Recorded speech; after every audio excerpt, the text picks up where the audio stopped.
Social media is ruining your life in more ways than you realize. Yes, the endless scrolling and the huge push on consumerism are widely known cons for being on social media, but there are other signs you're overlooking that will clearly show you how far down the social media rabbit hole you've gone. It wasn't until I went on a 5-month social media detox where I realized how badly social media had affected my life and how it's continuing to affect other people's lives.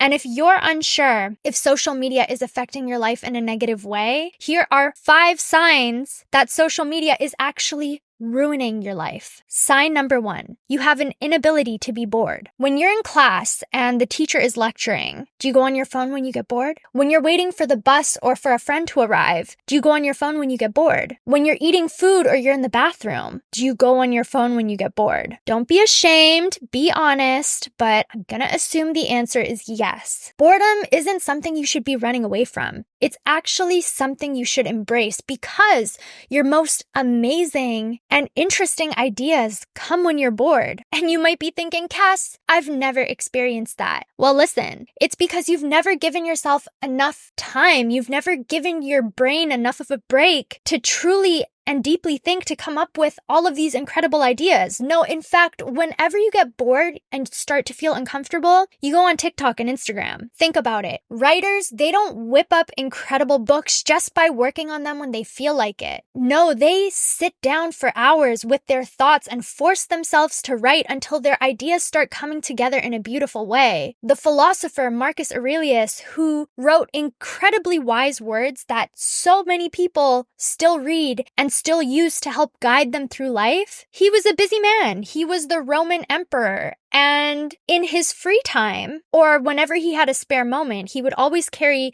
this notebook with him, and he would write down his thoughts and realizations. And he never lived to know this, but his journal is what got published. His book, Meditations, it has his journal entries, and they've inspired and motivated and guided so many people. And he was able to do all of this just because he used his free time to write instead of distracting himself and numbing his mind. I'm telling you this so you can understand that you can come up with incredible ideas without being a genius, without being naturally smart. Anybody can have these incredible realizations and ideas by simply giving their brain enough time to relax and think. When we get bored, the majority of us give into forms of short-term gratification, like smoking, drinking, eating junk food, playing video games, and scrolling on social media. And yes, in the moment, the feeling of short-term gratification feels much better than the discomfort that comes with boredom. But when the short-term gratification fades, you feel worse than if you would if you were bored. There's something about yourself you're avoiding, and you're using social media to help you avoid it. I'm sure you've heard about how our attention spans are decreasing because of short-form content, so I'm not going to bore you with that. But has anyone ever told you how your decreased focus levels are affecting other aspects of your life, like your relationships? This may be uncomfortable to hear, but social media is wiring our brains to fall out of love when we get bored. Let's get deep for a second. What is love? A lot of people think love is that butterfly in the tummy feeling or when sparks are flying. But what happens when those feelings wear off? Does that mean you're no longer interested? Does that mean things aren't going to work out? Does that mean there's no longer love in your relationship when dopamine fades? Personally, I think love is a choice.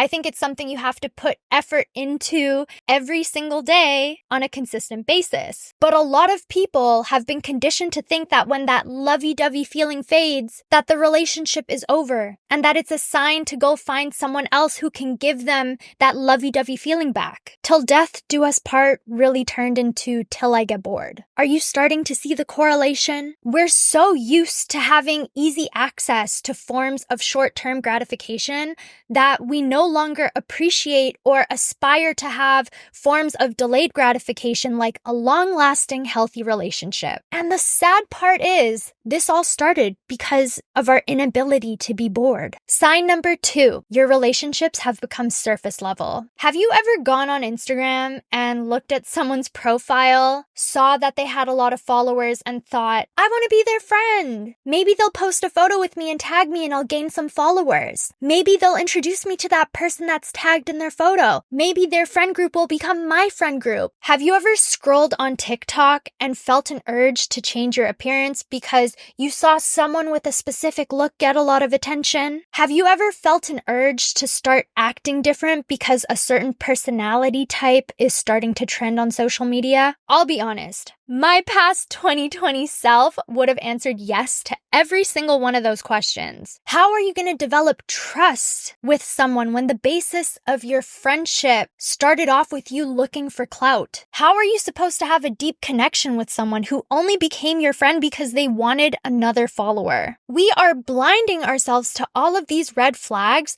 because we're prioritizing popularity over authenticity. If this is how you're making friends, then of course these friends are going to talk about you behind your back and lie to you and judge you. I'm not trying to hurt your feelings. I'm just trying to give you truthful and honest advice, even if it hurts, because that's what real friends do. These types of friends, they don't actually care about you. They just care about what you can do to benefit them and how you can validate their lifestyle. Answer this. If you deleted social media, would your friendships last? When I deleted social media for 5 months, I lost all of my friends. Every single one except one.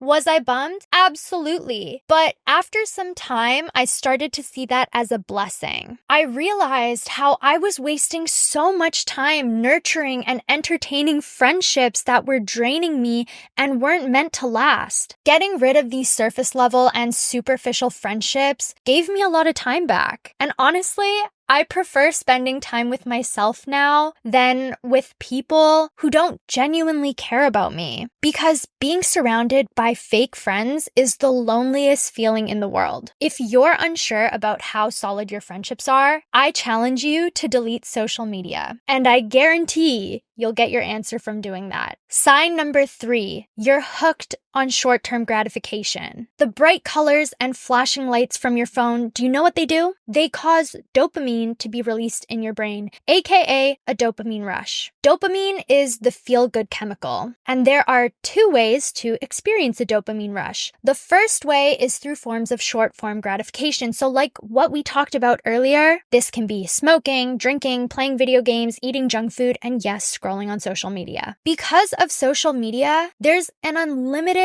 amount of short-term gratification available to us at our fingertips. This is so harmful because you can literally be rotting away in bed, scrolling on social media for hours and having these feel-good chemicals being excreted into your body. And gosh, I can't even begin to explain how this will negatively affect your interpersonal skills. What happens when you turn off the phone and the short-term gratification wears off? Well, you start feeling all of the feelings you were trying to avoid in the first place, and on top of that, you start feeling tired and irritable. This can make you snappy and impatient and honestly mean. And your parents, teachers, friends, siblings, and partner, they don't deserve that attitude. When I did my detox, this is embarrassing to admit, but I truly became a kinder and more patient individual. I was more aware of other people's feelings, and that made me realize how selfish I had been when I was struggling with my social media addiction. All I cared about was myself and my feelings and my opinions, because social media honestly makes us so self-centered. And when I got rid of it, I was surprisingly 100 times more aware of the people around me and how my actions and how my words were affecting them and influencing them. All right, so the second way our brains release dopamine is through forms of delayed gratification.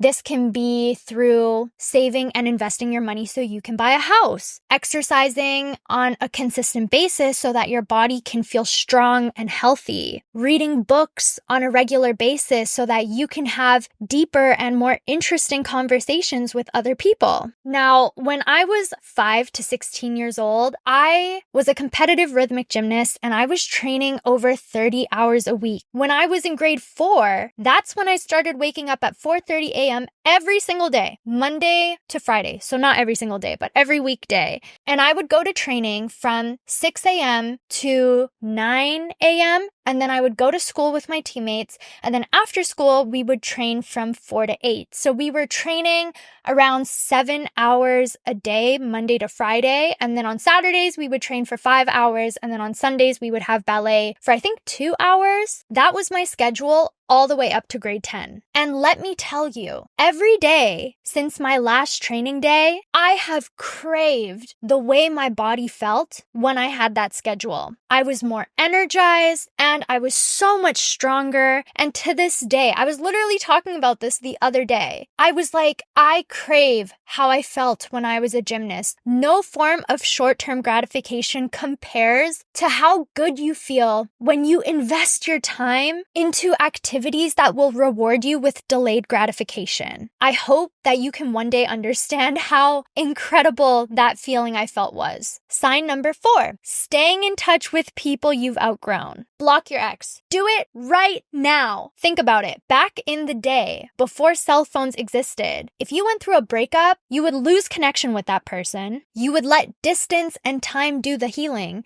and then you would move on. But now we have social media. And some people keep following their ex and they're getting constant updates about their lives, what they're doing with their friends, where they're going. They're checking to see who followed them, who tagged them in photos. They start engaging in this post-breakup competition. Who's thriving more? Who's glowing up more? Who's grading more? What is going on? Why are we torturing ourselves? Why are we holding on to the past like that? That is a recipe for resentment and jealousy and all of these ugly feelings. Do you really have time for that? Now, on top of that, a lot of us hold on to friendships that we've outgrown, or maybe our friends have outgrown us. And that is completely normal. That is completely okay. We're not meant to be friends forever with all the people that we meet. A lot of people who come into our lives, they're temporary people who are going to leave permanent lessons on our lives. When we hold on to these people, we're refusing to acknowledge the lessons that they were meant to teach us. So you'll end up being stuck in this loop where they're in your life, but you don't love that they're in your life and they're causing more drama than happiness. But you're afraid to let them go because you don't want to be lonely. And the loop goes on and on and on and on. So you're much better off just letting them go. And big part of letting people go is no longer being updated on their life. I don't think it's a bad thing to unfollow people that you've outgrown who no longer align with who you are. But if you continue to follow these people and see constant updates on their lives and see that they're hanging out with new people and making new friends and they're no longer including you, then you're going to be so held up on that you're not even going to be looking forward and seeing all of the potential friends that you could be making. Let me tell you a story. Right when I graduated from high school, I was bullied by people who I thought were my friends. They made rumors about me, they gossiped about me to each other, and they excluded me. It sucked. But what did I do? I kept following them on social media. I wanted to come off as unbothered when I was obviously still bothered and had every right to be bothered. But something in me told me that one day they would come to me and apologize, which they didn't. But one day I unfollowed them, which was followed up by me deleting social media during my detox. And wow, that completely changed my perspective on everything. I was able to focus on myself. I was able to start dedicating time to the things I genuinely enjoyed doing. I was able to work up the bravery to be brave enough to be myself. And by doing that, I attracted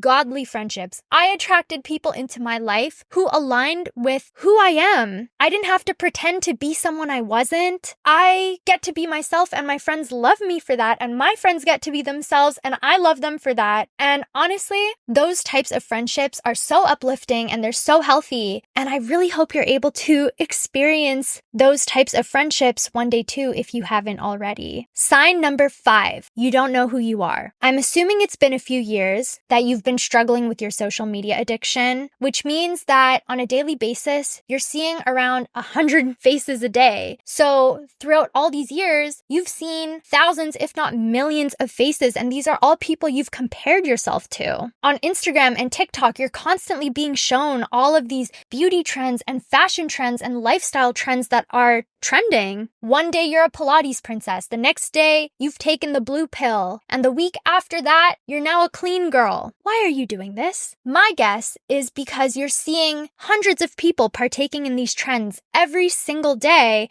and you're seeing all of the likes they're getting, the comments they're getting, the validation they're getting, and when you post your authentic self, you don't get that reaction. So all of that in your mind equates to you being less valuable. Did I get that right? Social media is warping your perception, making you think that you're less valuable than all these strangers you're seeing online. And spoiler alert, that's not true. You are not less valuable. We are all intrinsically valuable. No amount of money, no type of physical look, no amount of popularity will make someone more valuable than you. But social media makes us think otherwise. When you're being shown all of these trends and being told what to think, who's benefiting from that? Not you. You're being manipulated into thinking you're more valuable when you look a certain way, when you think a certain way, when you act a certain way. This is so upsetting because we're literally developing this herd mentality that's making us all miserable. We are the most anxious and depressed generation of all time, yet we have the most to be grateful for. This is just my theory, but I think we're this miserable because we are so detached from ourselves. We don't know how to think for ourselves. We endlessly nitpick our physical appearance, and we don't understand our purpose for even existing. Since I can't give this advice to my younger self, I'm gonna give it to you. Never, ever pretend to be someone you're not, to be liked or to be loved, especially for strangers on the internet. If you're feeling detached from yourself, don't freak out. That was me, and I overcame it in 2023 when I did my 5-month social media detox. I promise that stepping away from social media will help you reconnect with yourself, enjoy your own company, and help you break the unhealthy habits you've developed while struggling with this social media addiction. If you're feeling tempted to do a detox but you're scared, don't worry. I created a step-by-step guide that's linked down below. It walks you through preparing for the detox, creating a plan for the detox, how to cope with your withdrawal symptoms, how to sustain the healthy habits you develop long-term. And if you want extra support, I also have one-on-one slots for calls, and you can book your spot down below. Again, my intention with this video wasn't to scare you, it was to liberate you. I would hate to see your life being dictated by social media, and knowing I could have helped you by sharing the signs I picked up while being on my social media detox. So in short, I hope this video did just that. Bye!